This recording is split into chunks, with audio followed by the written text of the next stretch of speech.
ভালো নেই বাংলার কৃষক। কৃষক বলতেই শহরে মানুষের মনে একসময় ভেসে উঠত হাড্ডিসার কালশিটে অর্ধনগ্ন চেহারার ভুখা নাঙ্গা মানুষের মুখ। সময় পাল্টেছে।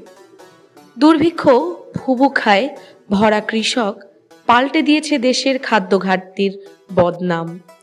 উদয়াস্ত পরিশ্রমে ভরেছে খাদ্য গুদাম। কিন্তু অনিশ্চয়তা পিছু হটেনি তাদের। দেশের মানুষের মুখে খাবার তুলে দেওয়া এই নায়কেরা বিভিন্ন প্রতিকূলতায় আজ দিশেহারা। অর্ধনগ্নতার যুগ পেরুলেও ফেরেনি আর্থিক নিশ্চয়তার কাল। ভেজাল সার আর রাজনৈতিক অস্থিরতায় হারিয়ে গেছে উৎপাদিত পণ্যের ন্যায্য দাম পাওয়ার অধিকার। সব মিলিয়ে ভালো নেই বাংলার কৃষক।